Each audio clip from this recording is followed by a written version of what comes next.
My name is Michael Lane. I'm the president of Lopin Group. We've been doing these shows, the DareGreatly show, for about, sorry, I'm having a technical issue. Not sure what that's about. Sorry, I'll start over. Hi, my name is Michael Lane. I'm the president of Lopin Group. We have been doing these podcasts for almost a year. October will be a year, so I guess it's not that close, but it's not far. And what are we doing? We're focusing on three topics, really: the money of space, the capitalization, the policy, what's happening at the federal level in order to get to that money, and the infrastructure. What are we building out as a result, right? And we have three kinds of shows. We have a news show. That's what we're going to do tonight, kind of a hot topics review. We do a policy deep dive when we look at a federal document, whether it's our country or another, or some other report or industry report, and do a deep dive and analysis into it. And then we have guests. Now, we were anticipating having a guest tonight, but that doesn't seem like it's going to be happening. So, however, I just 2 minutes ago got a request. Hold just one sec. Wow, that would be a nice surprise.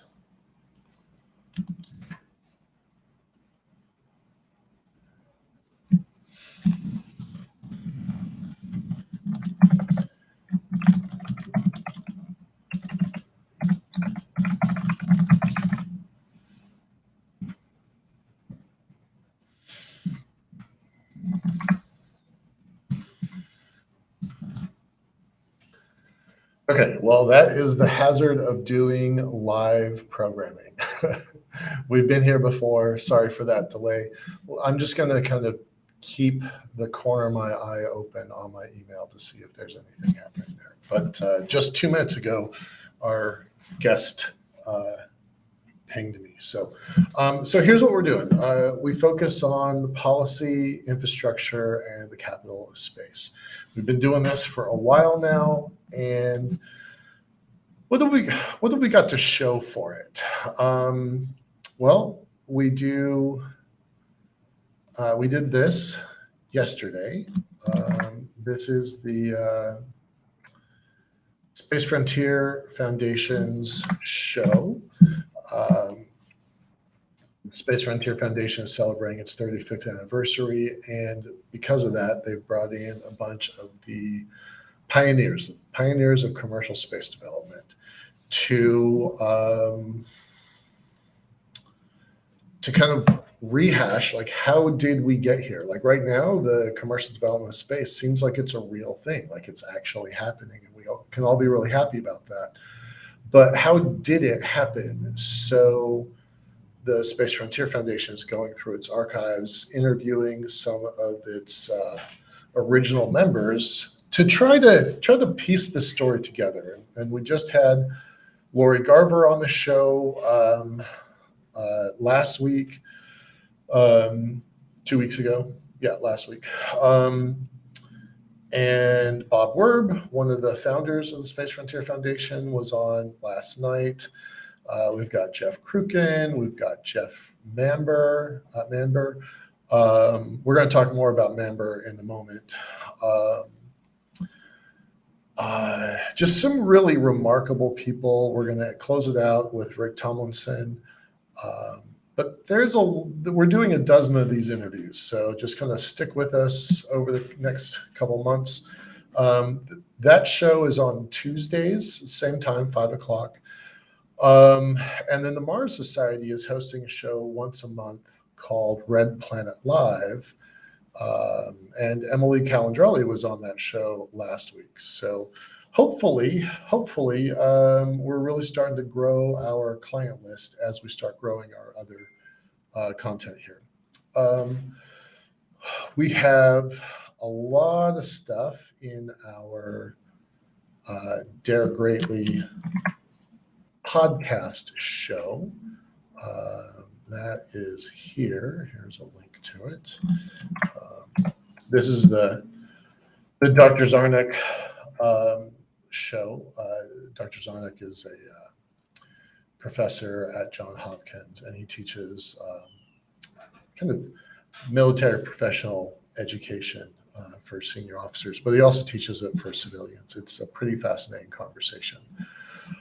And then finally, our YouTube channel, where we have hundreds of videos with folks like the chief scientist of U.S. Space Force, and the deputy administrator of NASA, and the chief economist of NASA, and the chief historian of NASA, and senior leadership at hundreds of companies. A dozen, probably 8, probably not a dozen, but about 8 venture capitalists. So please definitely take a look at our catalog of stuff. I don't know whether we're going to have our guests or not. So what I put together was a news review. So just bear with me here while I'm either waiting here for an email or for my guest to arrive, or we move straight over to the news. But I'm gonna start with a news roundup. All right. We have our guest. Hi, Michael. Hey, Lennart. How are you? Good. How are you doing? Good. I can hear you. Do you have video or no? I have video. Let me see here. Kind of. And we are live right now while you're sorting that out. But the just for general information. So our show is focused on the commercialization of space. So we look at policy, we look at infrastructure, and we look at the money of space. So how we try to do these shows is the first part is kind of an origin story. Like, who are you? Instead of me reading off a boring bio, I want you to spend 5-10 minutes kind of giving your background, and then we'll get into the other stuff. I always kind of like let that sit for a minute and percolate for a second, because this industry is so new. We want everybody to understand there's a lot of different paths into it. Okay, so just Lennart Lopin of Byte Federal. We're gonna go into the other stuff in a minute, but give us your background, and I'm gonna put together a caption kind of on the fly for you. So just absolutely. I kind of want to apologize a little bit with the setup here, last minute and in between things, but absolutely. So my background is I'm originally from Germany, moved to the United States about 16 years ago, and was born, funny enough, when we're talking about the space industry, I was born actually very close to Peenemünde, the first V1, first rockets that the Germany developed in the 40s, in the 40s, with Werner von Braun. And the family lore has it that some of the test rockets came down basically in our forest next to the farmhouse. So that's that. If you want to search for my origins geographically on this planet, that's basically where you'd find them. Okay. But so I grew up behind the Iron Wall. My parents fled East Germany in the early 80s, and I grew up in Austria, Vienna, and finished high school. Always a space, bug enthusiast. My parents are in the engineering discipline, so I've been kind of raised in that environment. But I had a deep love affair with philosophy and particular Buddhism. So I spent several years in Asia, then came back from there and studied computer science in Göttingen, Germany, and in Rostock. And from there, worked for a couple of startups actually in the AI machine learning industry, and this is just to put everything in place. This is in the early 2000s, so long before deep learning became a thing, right? So I was actually more focused on the linguistic aspect of machine learning and AI. And then in about 2011, I came across Bitcoin and fell deeply in love with cryptocurrency and the whole libertarian aspect, especially given the background that I had with the space, and been dabbling with various projects in cryptocurrency. So everything from early trading systems to automated investing in microloans. Really, I've seen everything under the sun. And basically two things came out of this. One is the company that I'm currently the CTO and co-founder of, which is Byte Federal. It's one of the largest Bitcoin ATM operations, not just in the US, but in the world. Yep. And the other one is kind of the labor of love, is the Marscoin project, which started in 2013, 14. So also relatively early. Sorry about that. I'm Yep. trying to get some light here. And the Marscoin project in particular was something where we saw the cryptocurrency space go crazy for alternative coins besides Bitcoin. And I had a very early hunch that on Mars or other future human settlements, we will not be running around with paper money. Right. And that Bitcoin had kind of solved. You know how you see when an innovation comes along, the superconductor of these days, well, everybody's talking about it. You take a step back, you start thinking, what are the possible implications of this? You can kind of project it out in your mind for the next 10, 20 years. It's going to, it's not going to exactly end there, but you have pretty much an idea of what industries are going to be dramatically changed, or at least going to be impacted. Sure. The same with Bitcoin was governance is going to change, but finance, law probably. But one of the things for the space industry, for space settlement in particular, is that we will have solved a way to govern ourselves, possibly in a very transparent public way. But we'll also be able to pay each other in a very transparent way, where we do not have to rely on a central bank or banking institutions as such, and trust someone for settlement. That settlement is algorithmically final. And yeah, that's a beautiful thing. I thought about it. And in particular, with regard to Mars, I did not want someone to grab the name Marscoin, which was kind of obvious, Right. and then create a scam project and rob people of their funds. I thought that would be very sad if the future Martians look back into the history. So I thought, let's take the idea of what it means, cryptocurrency for space settlement, and in case for Mars, just write it down. Take the domain marscoin.org, which we did, and then just put up a white paper. Like, what does that mean in terms of the further human settlement? That's what we did. And immediately up on launch, if you will, of this idea in the beginning, we had immediately international people reaching out from all over the planet. Everybody was talking about it and thinking about it. And they have been up until this moment, because it is a rather obvious idea if you take a step back and think about it. Okay, so let's take a step back a little bit further and stick with your own story here a little bit more. Have you always been interested in space? Have you always been interested in Mars? That's always been a thing. Yeah, so my earliest childhood memories basically go back, and I sit there in East Germany at the windows and staring at the stars, the moon in particular, and it was always about that. I remember my elementary school thoughts were, I had conversations with my dad and said, like, I want to work for NASA. I want to, that's what I want to do. And I don't know, at that point I was maybe 9 years old. What years are we talking about? So that's late 80s. Late 80s. So this is Challenger, really the space shuttle era that correct, was really driving you. Okay. Correct. Space shuttle had Challenger catastrophe that happened. Okay.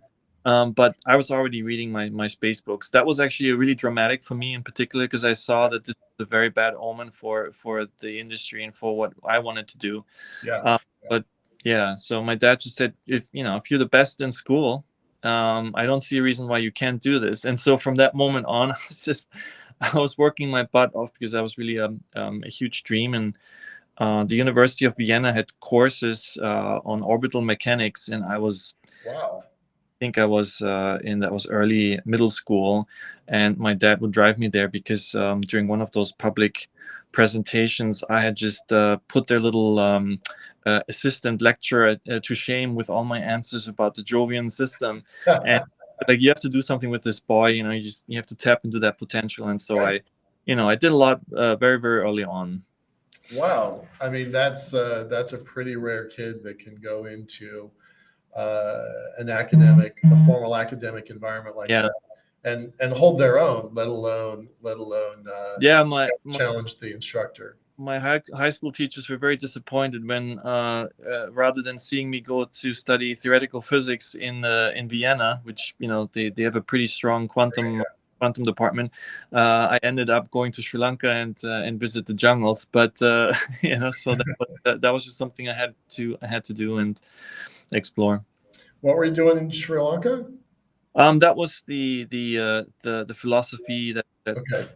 bug that caught me when I was in my like So 15, 16 years old. you were there when Arthur C. Clarke was there. Did you ever? Yes, I was there when Arthur C. Clarke was there. I was there when Sri Lanka was battling the 30 years of civil war. Right. I was walking around barefoot in the jungles, meditating, taking the Buddhist path very serious. Okay. My love for space and computer science was the other thing. So in high school, my elective was computer science already. So it was always the question of, how does the mind work? How does the brain work? How does processing knowledge function? How does this whole system actually allow us to understand? What is understanding? So that's where the Buddhist angle came from. And the other part was what's out there, the discoveries, the mysteries of the universe that surrounds us. So I'm just not a good person for small talk. Right. So how did you get from the jungles to IT to, and we'll talk a lot more about Bifederal and Marshcoin here in a minute, but how did you get from the jungle to IT? Like, that's a psychological shift. Yeah, so that's let me a decision. walk you through. It is actually very rational, very logical, the whole process. So the time, of course, when I was interested in astronomy and astrophysics, and my decision had been that I wanted to become an astrophysicist working for NASA in Florida. I saw the space industry kind of faltering. I didn't see a private space industry at all. Right. Pretty sad. It's the early 90s, right? And so astrophysics it is. I read every book that was available in the public library, like all the hard, after astronomy and physics books, it was chemistry and biology and any hard science you could find. After done those, it was history. It was never really fiction except sci-fi. Sci-fi. The only thing I would allow myself as something else to read, but over time, gradually, and this is, you're talking about a kid that's like 10 years old or so. So in the sci-fi books, there's often the idea, the mind, you're able to communicate, maybe telepathically, losing my light here, telepathically with some other life form, and I developed the idea, okay, like, well, if that's possible, if that's real, let's see if it's true. So I grabbed all the parapsychology books that were still floating around in the 80s, if you think about public libraries, and there were a couple of scientific, at least there was an attempt made to scientifically study if the mind actually had some, now we would call it some kind of quantum locking effect, and you would be able to communicate somehow and move some information between individuals. Who knows? Yeah. But I remember as a kid doing all these experiments with my friends and my sister, putting them together in different rooms, and then we would do these cards experiments. Right. statistically. We would see if there's actually something here. So all, very rigorous, very scientific. And eventually I ended up in books on yoga and Buddhism. They seem to be most rational. And what it looked like is, if you train your mind, if you meditate, you can enhance these qualities. So in my desire to reach out to the aliens to stop by and pick me up, because the NASA's space project is faltering, I thought this was the fastest path off this planet at that point. Okay. Yeah. So, moving fast forward, I learned Sanskrit and Pali and some Indian languages, and I studied the sources, because I always thought, as a scientist, you go to the sources. Right. So I'm, now I'm like 13, 14, but I've totally dug myself into the Buddhist philosophy, and wanted to explore, the utmost. Like, what can I reach meditating around the clock? Like, what's the limit there? Wow. And journey ended up me going to Sri Lanka. I was 16, the first time I was in Sri Lanka, and my parents weren't really very happy about all of that. And then with 18, I basically, right after high school, I said goodbye. Wow. Sri Lanka. And that's a whole book and a whole life story. Sure. Yeah. But the long and short of it is, religion is still a kind of embedded in social function. And I didn't feel very comfortable and happy after having met some really tremendous, amazing meditation teachers, and trained as what I thought was, and gained great insight into myself and life. But I felt I didn't want to be a party to a how should I say, to a political or social ploy, and had enough. And decided to come back and go back to harder science, if you will, study. I'm going to interrupt for just a second. This is the second time today that I've heard a similar story where somebody's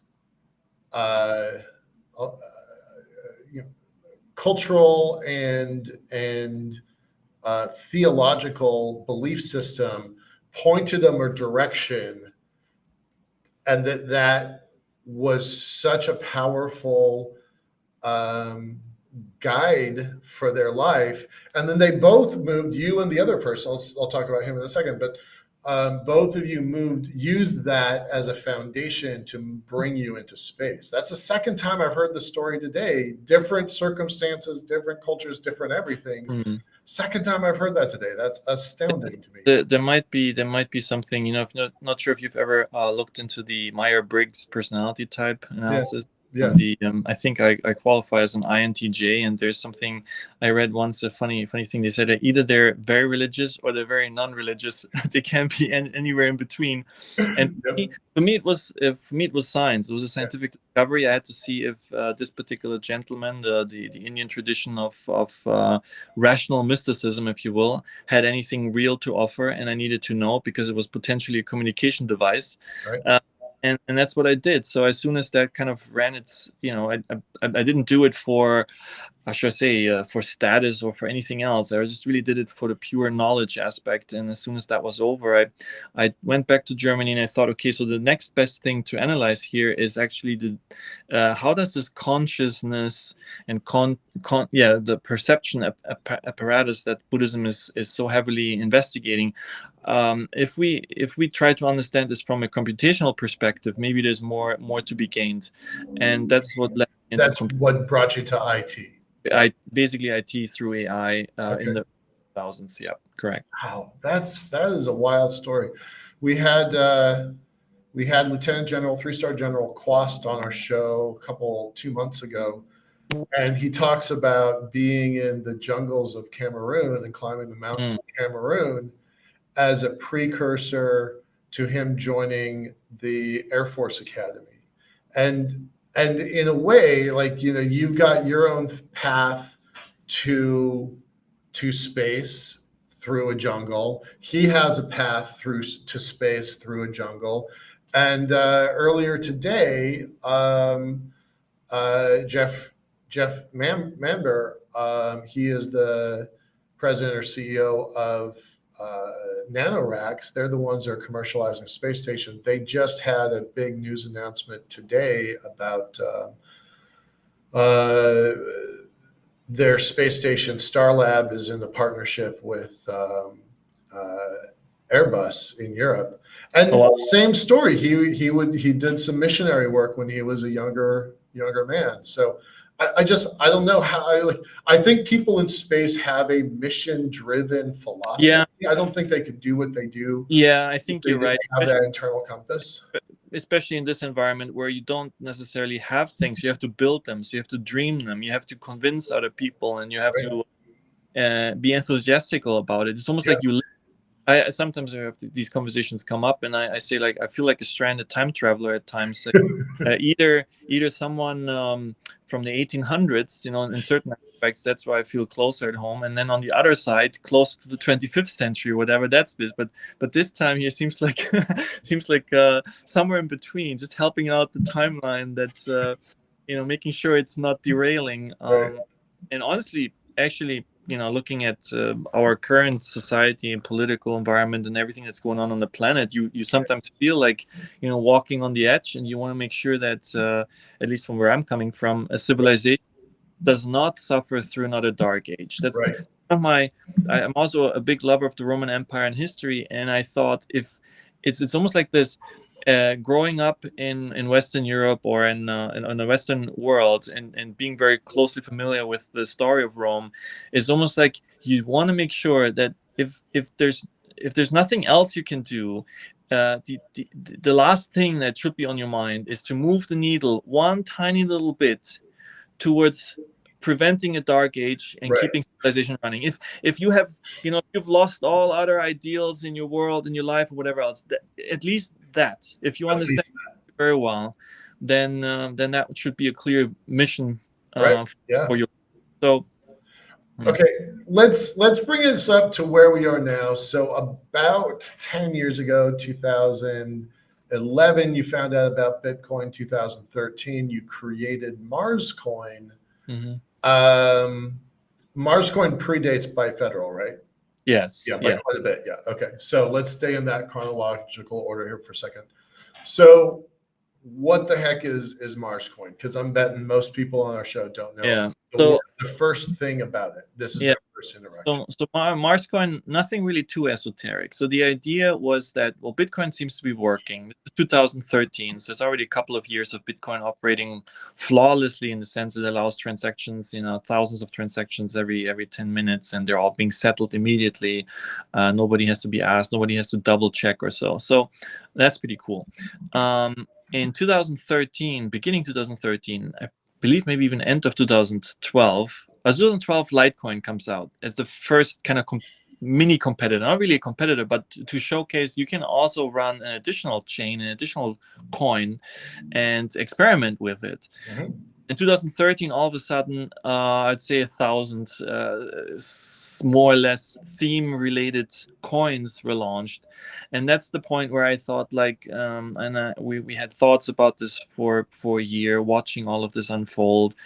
Friends and I had lots of discussions about space and cryptocurrency, and I thought, I need to put down my thoughts on a website, like a white paper, and just make a statement summarizing what would a Martian world look like from a financial perspective with a cryptocurrency in place. That was really the idea, to start with.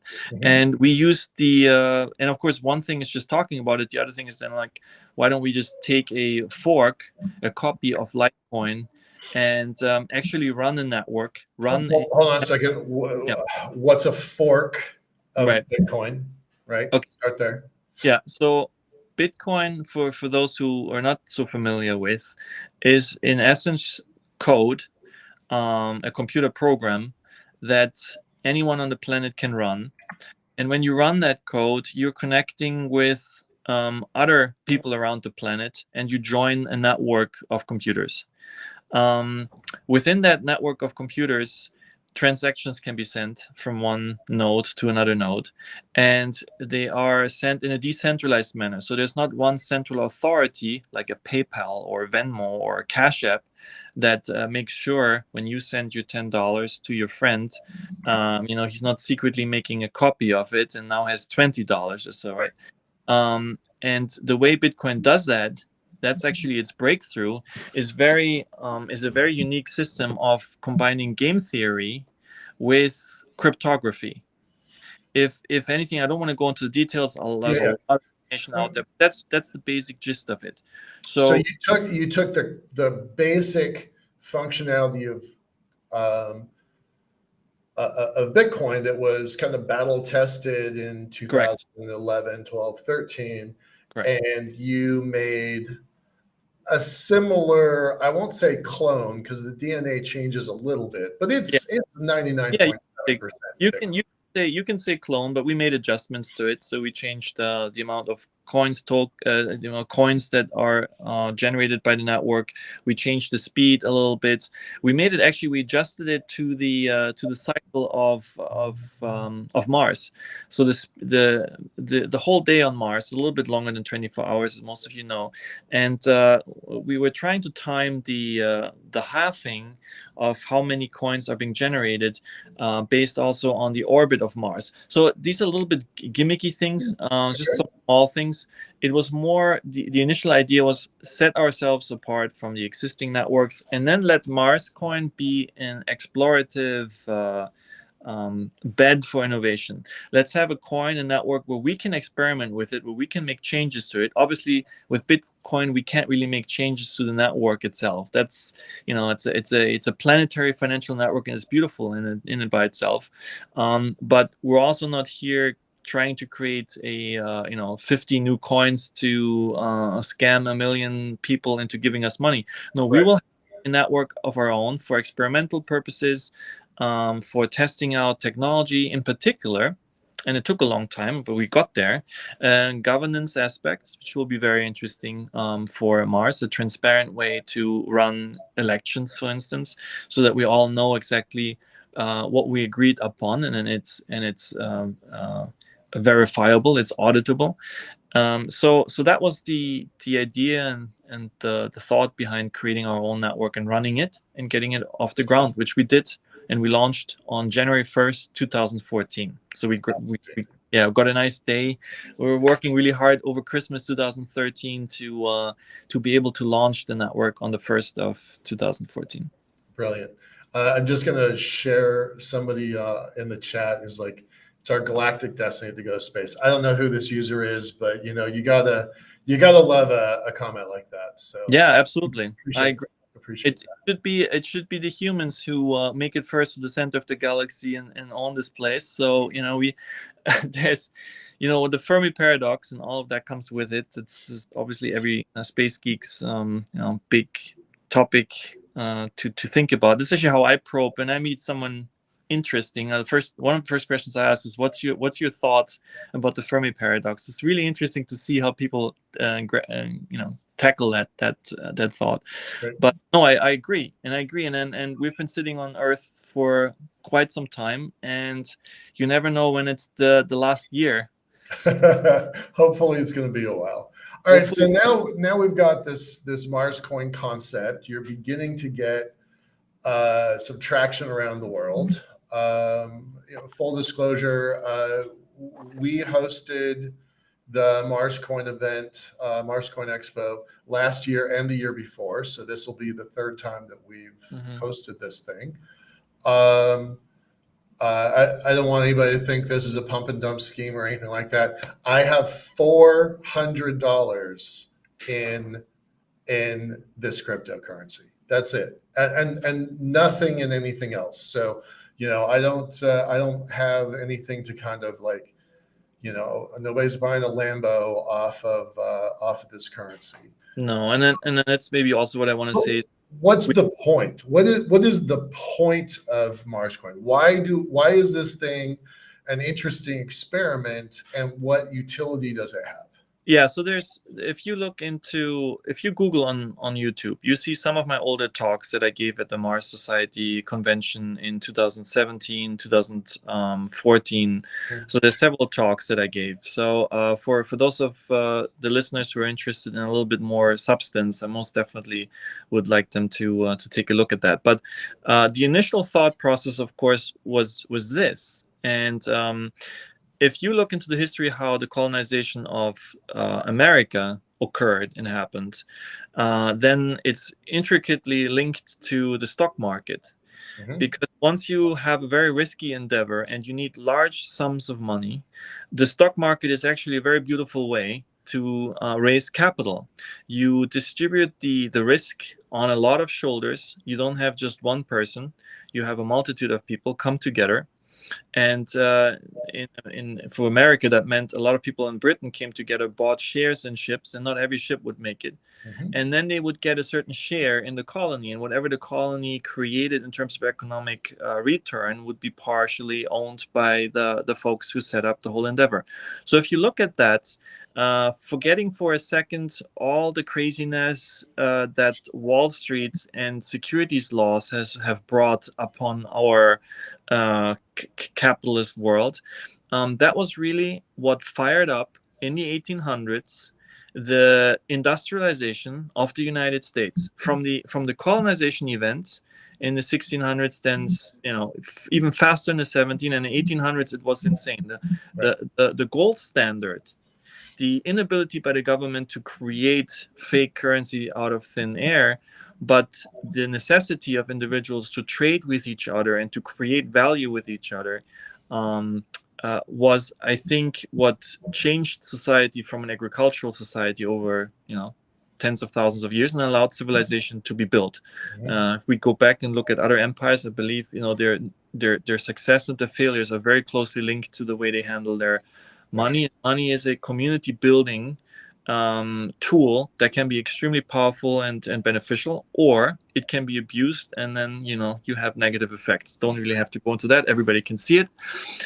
So the idea was, the first idea with something like Marscoin was like, look, if you look at this closely, this could be a tool for planetary fundraising. You could say, if we donate a certain large chunk of Mars coin to, let's say, the Mars Society or Mars One or even Elon, SpaceX or whatever, and we start using Mars coin on a daily basis, the transfer of fiat currency into Mars coin would make the individual Mars coin more valuable.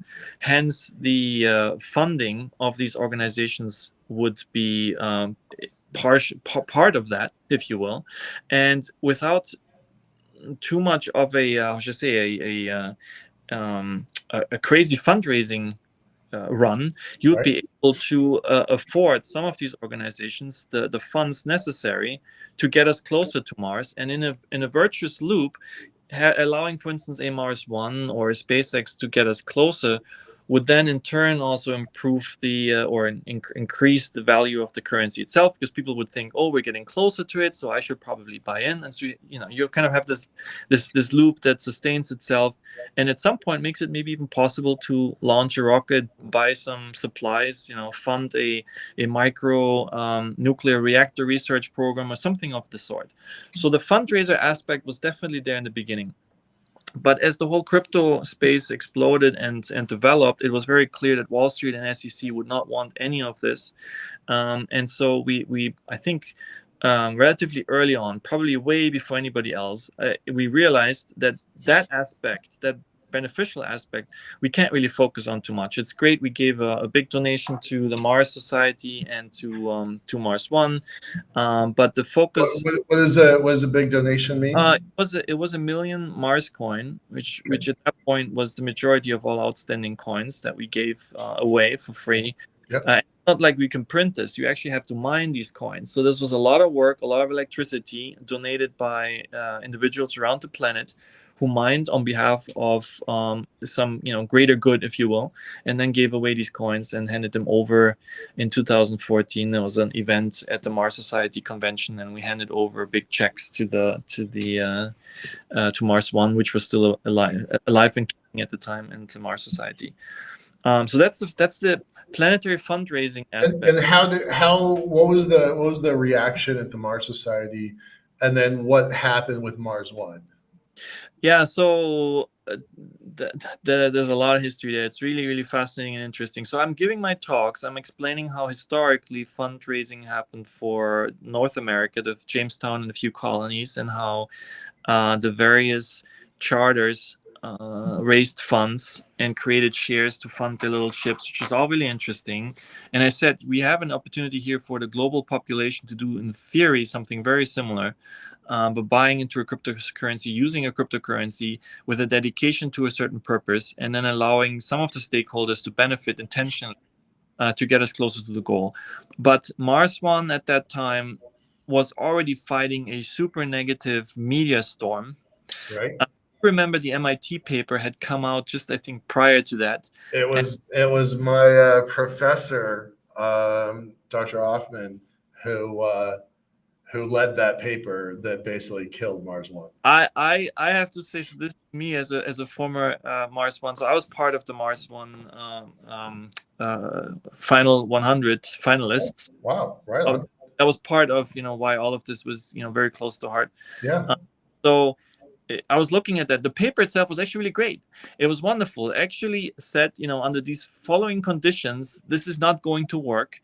And it is just like any research paper should falsify certain ideas, and there's nothing wrong with it. But the way one saw it, probably because they were criticized left and right, they also pushed back very hard on this paper, and it really didn't have to. And only, I think, too late, they turned around and said, like, oh, thank you very much for actually doing all this research, which I think should be the approach from day one. But anyway, hindsight 2020. So, Bas did an amazing job just, running with this idea and pushing really hard and getting everybody involved. So I have just the greatest respect for everyone who was on that team and involved.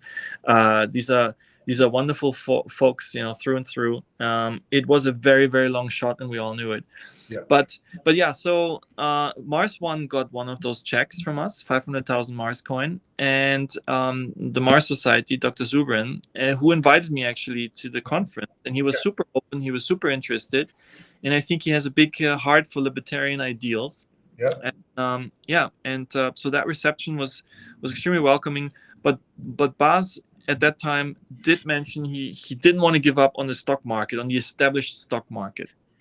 And it's funny because we're talking of 2014, way before all of the ICO crazy, right, lawsuits and all of this stuff was still in the future. We had these conversations in 2014. Like, let me go through the stock market. I take your check, but I don't think cryptocurrency is going to go anywhere. Yeah, because who cares about this stuff? Who cares about cryptocurrency? Okay, yeah. So anyway. Yeah. Personal story here. I bought my first Bitcoin in maybe it was 2013 or so, and fast forward when I started Liftport, when I restarted Liftport, a single Bitcoin was worth just under $1,000, 980, 960. And I had 9 coins, and I'm like, ka-ching, I am cashing out because this mythical money cannot possibly go over $1,000. I'm cashing out at the very tippy top of this craze. And just a year and a half later, it was 3,000, and a year and a half after that, it was 30,000. A year and a half after that was 60,000. Now it's back down to 30,000. But we didn't know. Nobody knew. No. Right? So I it's a well-known story. I cashed out my 9 Bitcoin to start Liftport. Yeah, there's 2 things I want to say in that regard. One is that in one of my talks, actually, I mentioned Lily Allen or so got 20,000 Bitcoin, if I'm not mistaken, for a concert offer, and she said that's BS. I'm not going to accept something like that. And I mentioned it in the talk, whenever it was, that was 2017. Now it would be even more insane. She could have bought easily 2 or so Falcon 9 with it, and so you can't really dismiss this whole idea. Now, launching a financial system from the ground up is something of a historic event. I don't think many of these other coins will ever get to the same token, to the same network effect. That includes Mars coin as well. It was never meant to take over or create financial gains for us. In fact, the amount of money that I lost just maintaining this network, spending it on service infrastructure, people have no idea. It's very expensive. Yep. That's why I say it's 10 years. It's a 10-year dedication. It's a 10-year love affair and commitment. And often, sometimes you have a lot of people helping you, but there's the months or years where nobody's there helping you. And the decision was made from day one. This is not a scammy project. I'm not going to run around and advertise some some utopia or whatever, and then try to rip off people. No, this was very clear. We believe one day, we want to, for one day, someone to take Mars coin to Mars and run it there.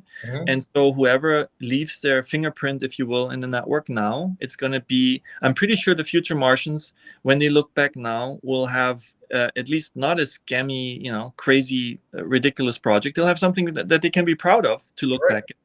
And they'll have fingerprints of all the humans that touched it, all the Earthlings early on that believe that Mars will once, have a thriving, flourishing economy and civilization, and they'll be proud of that. So that's, you have to go into it with the basic mindset that someday in the future, it's not tomorrow, it's not next week, it's not next month, but someday in the future, humans will settle Mars. And that kind of gives me chills, right? Yeah. Like that is a hard idea to really wrap your brain around. Everybody who knows me knows I am much more interested in the moon than I am the Mars. But over the last couple of years, especially as we got closer to the Mars Society, and that has really kind of opened my eyes a little bit. I've learned a lot in the last 3 years or so. But the idea that we are going to settle another world, and this is the only generation that will ever be able to say that. Yes. Right? It's going to happen now. When we land boots on Mars, whether it's a governmental program or a private program, you're going to be able to point to a few people, and there are going to be individuals that made this whole transition possible. One of my professors, Dr. Diamandis, he likens it to a lungfish out in Africa that moves from the water to the land, and then nothing was ever the same after that, right? There's only one moment where you transition from a liquid environment to a stable terra firma environment. That happened millions and millions and millions of years ago. Yeah. And now here we are again. We're taking one world that we live in and know and are comfortable with, and moving to another world that we don't know, that we're uncomfortable with, and yet we're still going. I mean, it's a remarkable time. It's a remarkable time. So you're trying to build one element of the infrastructure necessary for Mars.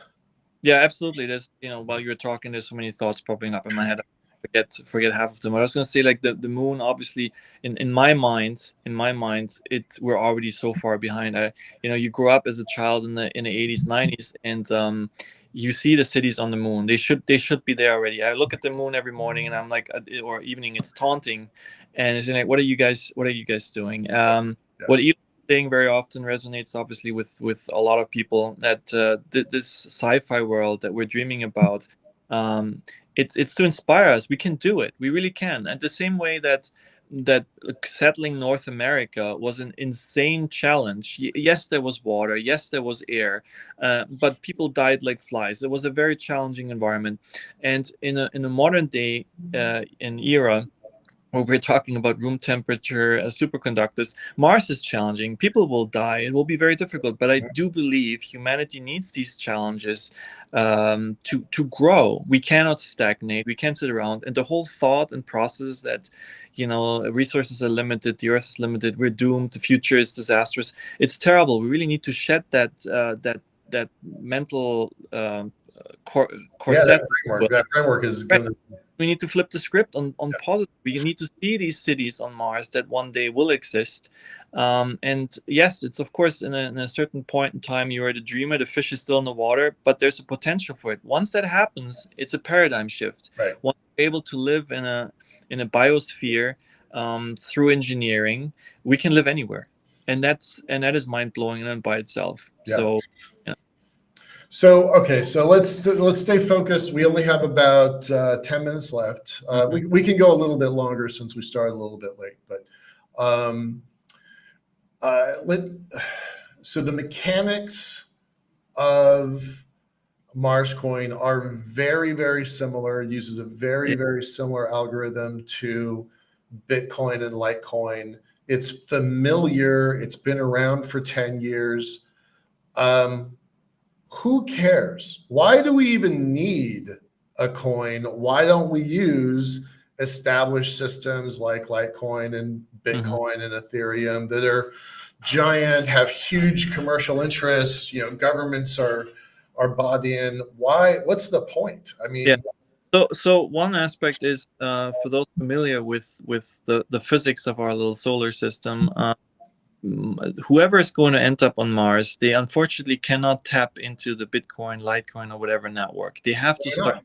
They cannot, because the distance from Mars to Earth, the light speed delay, is too long for your cryptographic TCP/IP packages to flow back and forth and settle transactions. The delay.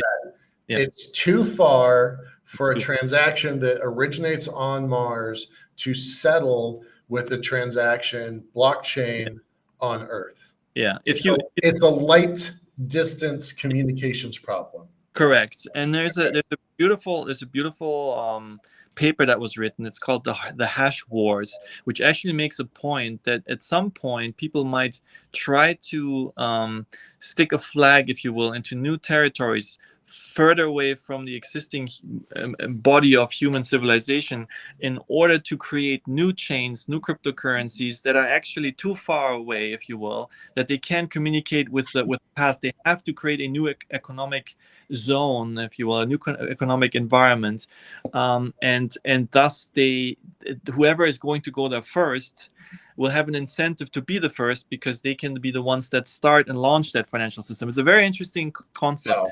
But Mars necessitates its own cryptocurrency. Whether it's going to be our little Mars coin or not, it's a different question. But there is something to be said about a network effect. Whoever launches a coin first on Mars, it's probably going to be the stickier one. And we're hoping that it's going to be our Mars coin. And we built tools over the last couple of years that make that a better choice for someone who is moving to Mars. In particular, the governance tools that we built last year around the concept of the Martian Republic. Those are very interesting. We wrote a paper on it, published that as well. Transparent. I think we're the only ones that actually have proven a voter registry based, publicly auditable, blockchain-based voting system. So where the vote of the individual is publicly. Would say that again. Yeah. Publicly. Give me that again. Yeah. The key factors are, most of the voting that typically happens nowadays on blockchains is completely anonymous, with the problem that you do not know whether one individual bought 10,000 votes, or 10,000 people bought one vote. And so you end up with elections that really are not very meaningful in that sense. Or you have elections in the current environment where they're very centralized, where you have to trust one individual, or one entity. What we came up with is we used a coin shuffling protocol, which was invented, I think, also in 2015 by some research group. And we're using that to shuffle our votes and anonymize them. But you can trace back that any participant of that particular voting process is part of a publicly visible voter registry. So very similar to our voting works nowadays, where the citizens are listed in a registration, in a voter registration. So you deal with known entities, but here you have them cryptographically share with each other a public key, so there's no cheating possible, because it's secured by cryptography, unlike our unfortunate governmental systems that are a little bit behind. Right. And the votes can be done online, placed online instantaneously, and the audit can be done instantaneously. So you can vote on any topic, tens of thousands of people, and the hive mind, if you will, can come to an agreement on certain topics, and that's just a beautiful concept. I believe we're the only ones or the first ones to come up with that. And like I said, the paper. So it's a money system. It's a transfer of goods and services system, right? That's one thing. It's the only coin backed by the laws of physics for Mars. Yep. Yep. And it's it's a community building tool because it's got transparency in its voting system. Yeah, correct. So Yeah. what you're really trying to build, there's a money component to it, and there's a community component. But what you're trying to build out is a utility tool set that a community on Mars can use in their daily transactions. And they don't, and then obviously they don't have to. They can start from scratch. But we hope that all of the work that we do, the tools, the papers, the thoughts, the thought processes, and the experiments will at least help them, right? So that's the process. But in the end, the goal was to create a, if you will, an ISO, an image of a server that they can spin up. They will have all of the tools available with each other, including Android-based, tablet-based little panels where they can have their own wallets. They can send each other transactions near free, and they can vote on topics that come up. So, as soon as you start a small settlement, a small group of people, they will have to communicate. Sometimes they will want to vote on something. And I think very early on, we are homo economicus. We will create value for each other, and we will want to find a very fair way, not just necessarily bartering. I think we step past the bartering stage pretty quickly, especially in a technologically advanced group of people. So yeah, we want to build these tools, or have these tools built, and hope that at some point, whoever is going to be first will take a little USB stick with them, and then kickstart the process over there. Yeah. Talk about the community. Talk about who's building this stuff. How would people get involved if they wanted to get involved? Yeah, so it changes, of course, all the time. This being a very decentralized project around the planet. So I'm actually very humbled about all the people that have contributed over the years to Mars Coin. Hundreds of people. I can't name them all. Very often I don't even know who they are. They're anonymous. They're helpers. But so the projects themselves, so we have a GitHub account, Mars Coin, that everybody can look at. There's lots of different projects. We're always looking for developers. Anybody who out there who wants to develop, wants to be part of this, please join us. We have a Discord channel that's very active. We have various developer community tools where the developers talk with each other. My company that I started in 2016 is contributing a lot of resources to the project, as well as donations, and so some of the development comes from there. But in general, it's a project driven by a lot of people around the planet. Discord is, I think, the main place where everybody communicates at this point. Let me give me a second, and I will get to the Discord. And follow us on Twitter, marscoin.org, marscoin.org, and the various other social handles. Pretty easy to find. I mean, we had time to build our presence over the last 10 years, even if we didn't advertise much. Been around for a while. Right. I'm trying to find a link to share. Let me just. I'm not in the right spot. Hold on a second.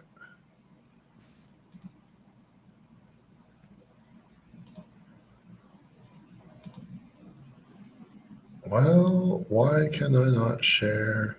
All right, so just look for just go into Discord and if you go to our web, Mars Coin. Here we go. I just found it. It just took me. Look for the Discord channel. I just posted an hour ago that we're going to be hosting the conference at the end of the month. So that's going to be super fun. I'm looking forward to that. Within the community, we're going to be looking for 6 lightning talks that the community curates and bubbles up for just 10 minutes, right? 10 minutes, short talks from the community to the community. We've got folks coming in from the exchanges. There's definitely going to be some news, at least one piece of big news and possibly 2 pieces of big news. So we've got a reporter scheduled to come in. So that's going to be kind of fun when we make some announcements. Folks from the Mars Society are going to be there. There's going to be an emphasis on mining, right? Because that is really the key to this community, is just keep on mining and keep plugging away. So there will be an emphasis on that. There will be some talks on securities and exchange regulations and what's happening there. There's been a breakthrough on some legal fronts. So definitely I encourage people to show up. Also, we have, if you want to just catch yourself up, last year, all of those videos are available online, both at the Mars Coin channel and our Liftport channel, so you can catch up with that. Yeah, definitely. The Mars Expo has become quite the meeting place for minds. It's beautiful. The cryptocurrency space and the space when they meet, it's quite fascinating because they're both right. Yeah, they're overlapping in very interesting ways. And I think this is just the beginning. You're going to see a lot more because economic space, they are married together very deeply. Yeah, I've been saying for a long time that, there's this Venn diagram. If you think about all the different kinds of nerds there are in the world, right?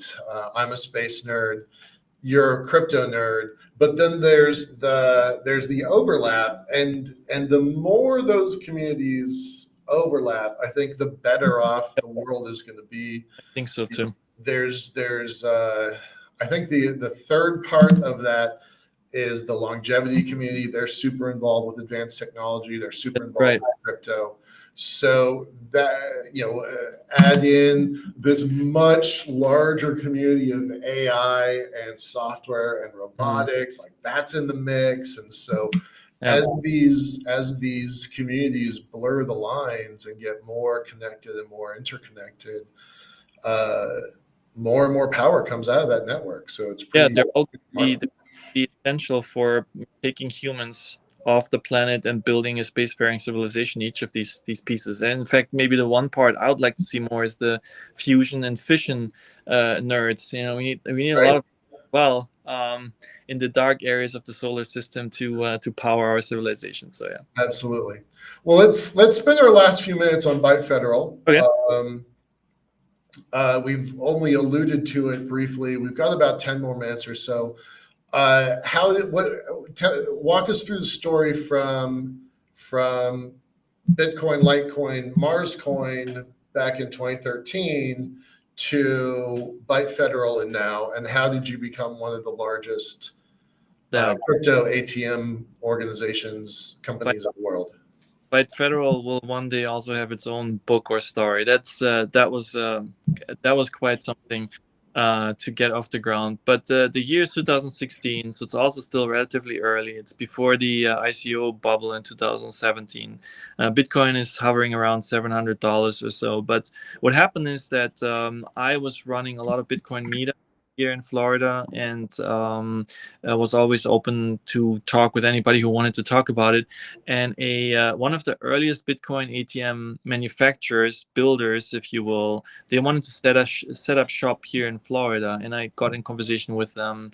They were looking to create a cooperation of launching some company in that regard, and I was very interested in it. And so we formed initially kind of a joint venture. Eventually, we realized that there were difficulties with the European machine quality and the management over there. So we went our own ways. And it was just a very brutal environment because nobody knew what you were doing or what they were doing. Neither the regulators, nor the banks, nor the crypto space, and nothing existed. So you have to build pretty much everything from the ground up. You have to make sure to survive any cybersecurity attacks. You have to make sure that all the regulators are involved, understand the technology, the space. You have to understand and learn the banking space and the financial sector and work with them. And so it was challenging. So for the first year and a half, we did not have any bank account. We wouldn't get a bank account. Any bank account we opened would be closed. right. In fact, our personal bank accounts would be closed as well. It was pretty brutal.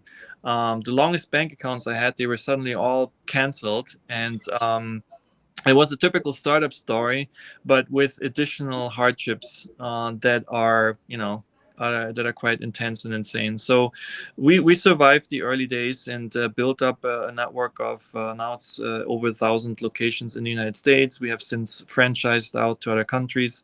And we've also, as we are originally a software company, developed more software on top of the kiosk software itself. So we're probably the only, as far as I know, the only operator and manufacturer where both things are combined. No, exactly. So in full, Vertically integrated, right? That's the path of Ford, and that's the path of SpaceX. Yeah, Right? there's so many benefits. I can highly recommend it. If you ever find yourself in the position, don't outsource. Think about it. Think about it before you outsource. If this is really a good idea, especially long term, the skill set that you develop with people in house allows you to be so flexible and do things that other people cannot. And I think we greatly benefited from that. So the metal comes in on the one side, and the kiosk and the software goes out on the other, and that's a pretty cool thing. So you've got about 1,000 machines deployed. How many U.S. states and what countries? It's 44 states that we're operating in with the not Washington State, right? It not wasn't not Washington State. There's licensing requirements. They're all different states, but yeah, we're shunning a few states that don't like crypto very much. But in general, you kind of have to work with whatever is available in different states. Just handle it differently. But yeah, we have recently launched in Australia, and we're adding a couple of more countries to the mix. But Australia, so United States and Australia. Yeah, okay. Right.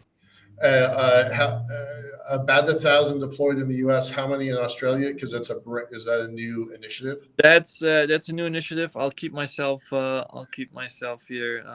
Not okay. But it's gonna light up.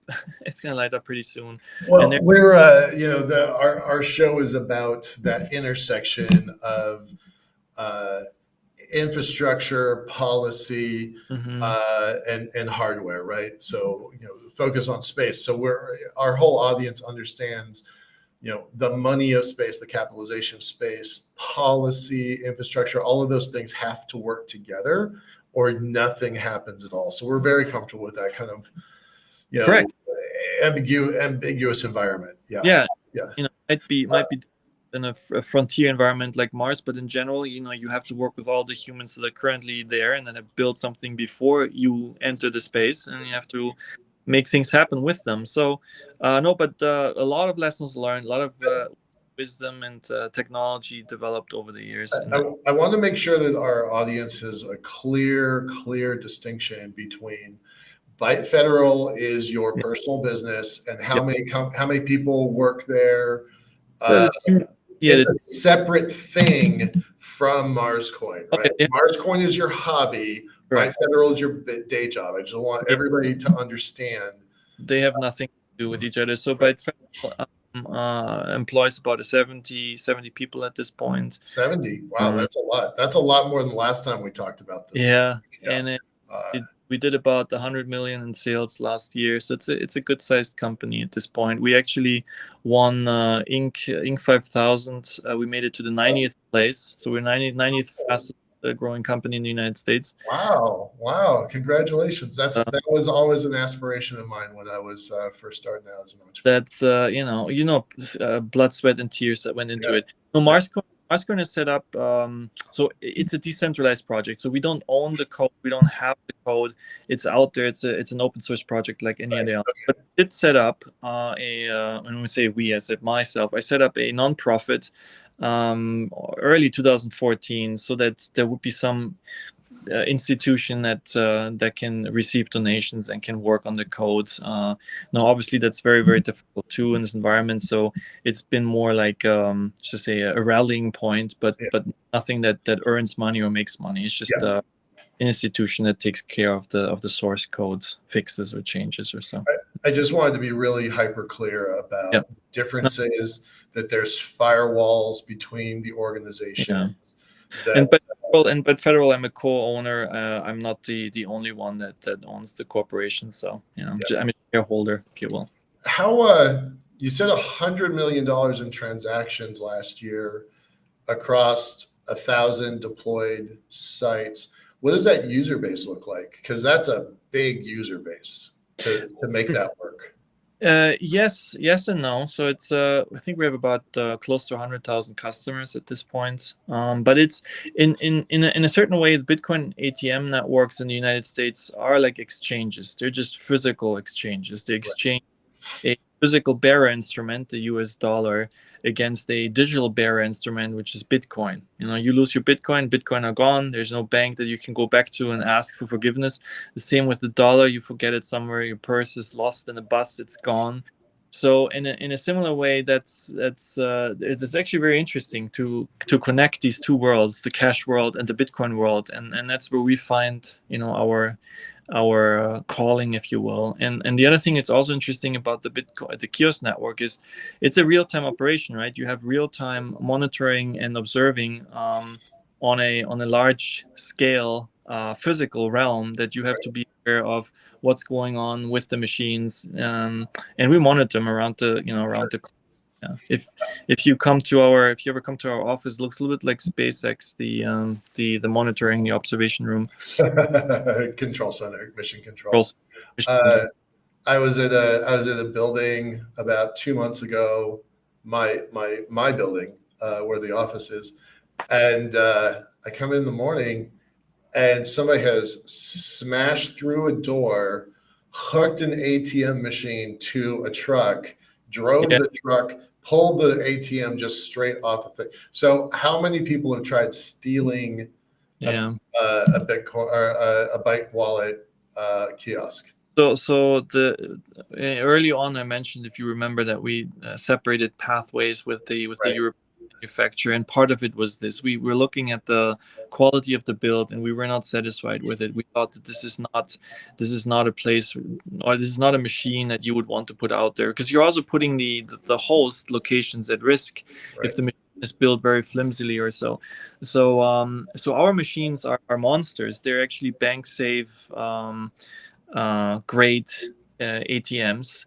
They're 400-pound monsters. They get bolted in. They have like 20,000 pound shear strength on the bolts itself when you use them. So if you were to strip your chain around it and race off with a truck, you're probably going to lose the bed of your truck. If the concrete is cured well, so they don't go anywhere, and so they also show a certain strength to anybody who walks by, and makes them less prone to be targets. And that was very important. Obviously, all ATMs stand a certain risk, but luckily we haven't had any issues with our machines. All right, terrific. Thank you. Thanks for joining us today. Thanks for your kind of pioneering work on this very novel, innovative tool set. It's more than a coin, right? It's a tool set. It's a productivity tool for when we live on Mars. So hopefully we'll have more time to refine it, make it better, and working on it so that it can benefit the most. Great. Terrific. All right. Thank you very much. I look forward to hosting the event August 26th. It's all day. It's going to start really early West Coast time so that we can also accommodate the East Coast and Europe, where we have a pretty big audience. So looking forward to doing that. And with that, I'll see you in a couple of weeks. Thank you so much. Take care. Bye-bye. Bye-bye.